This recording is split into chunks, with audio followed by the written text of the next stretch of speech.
সম্ভবত নরেন্দ্র মোদী গভর্নমেন্ট তারা বুঝতে পেরেছেন বা বাংলাদেশ, নেপাল, শ্রীলঙ্কা থেকে শিক্ষা নিয়েছেন, এ বিষয়ে কোনো সন্দেহ নাই যে যদি এটাকে টিকিয়ে রাখা হয় তাহলে তার পরিস্থিতিটা আরও জটিল থেকে জটিল হতে পারে, যেটা বাংলাদেশে শেখ হাসিনা বল করেছিলেন।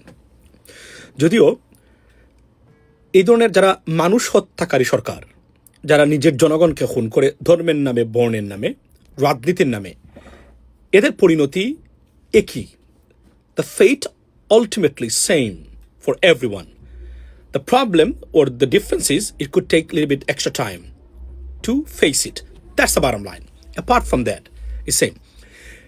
এই নজিরবিহীন ঘটনা যেটা একজন ক্যাবিনেট মন্ত্রী পদত্যাগ করতে বাধ্য হয়েছেন, যেখানে he was very defiant to the protesters, like he wouldn't resign, but he forced to resign. It's not like আমি চাই আন্দোলন ঘটুক না, আমি তাদের সমর্থন করি, বাধ্য হয়েছেন। কারণ পরিস্থিতি দিনচে দিন বেসামাল হয়ে পড়েছিল। সারা পৃথিবী, জাতিসংঘ থেকে সব জায়গা থেকে প্রতিবাদ আসতে শুরু করেছে। যে কোনো সময় মার্কিন স্টেট ডিপার্টমেন্ট থেকে প্রতিবাদটা বা একটা স্টেটমেন্ট আসতো, ইট ওয়াজ অ্যাবাউট টু হ্যাপেন, দেন মিন। তো তারা বলেছেন যে তারা আপাতত মানে প্রটেস্টটা তারা মানে এখানেই সমাপ্তি ঘোষণা করেছেন। But this is not the সমাপ্তি ওর and, this is the beginning of the end game of the BJP government, or particularly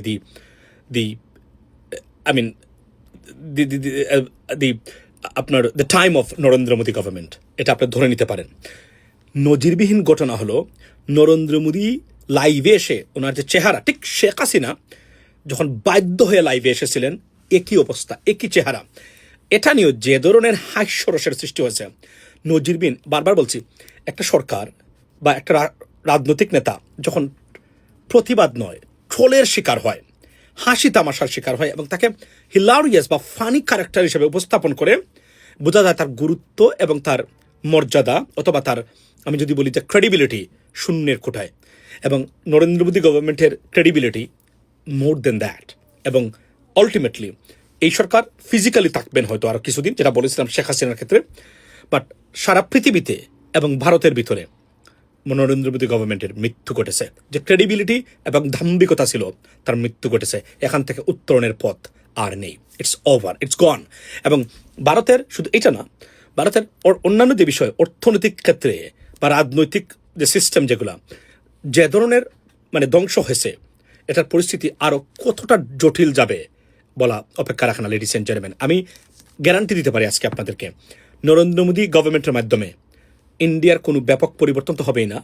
যে অবস্থাতে আছে, দিনচে দিন যেভাবে রসাতলে যাচ্ছে, আরও ধ্বংসাত্মক এবং রসাতলের পথেই ভারত হাঁটছে। দেখার বিষয় ভারত এটাকে কিভাবে মোকাবেলা করে। তবে যদি নরেন্দ্র মোদী ওয়াইজ থাকেন, পরিস্থিতি বুঝে সিদ্ধান্ত নিতে হবে, না হলে শেখ হাসিনার চেয়ে ভয়ঙ্কর পতন নরেন্দ্র মোদীর জন্য অপেক্ষা করতেছে। কারণ এই জেনজির প্রোটেস্ট দেখিয়ে দিয়েছে পৃথিবীতে যত দাম্ভিকতার শক্তিশালী নিজেকে মনে করেন না কেন, গণতান্ত্রিক রাষ্ট্র পার্টিকুলারলি জনগণ যখন দাঁড়িয়ে যাবে, পার্টিকুলারলি জেএনজি যখন দাঁড়িয়ে যাবে আপনার এই ফ্যাসিজমের বিরুদ্ধে, দুর্নীতির বিরুদ্ধে, অপশাসনের বিরুদ্ধে, আপনারা রক্ষা নেই। সেটা নেপাল প্রমাণ করেছে, শ্রীলঙ্কা প্রমাণ করেছে, বাংলাদেশ প্রমাণ করেছে, সিরিয়াও সেটা প্রমাণ করেছে, ভারত সেটাকে প্রমাণ করার পালা মাত্র শুরু হলো। Let's see what happens next. ভালো থাকবেন। আসসালামু আলাইকুম।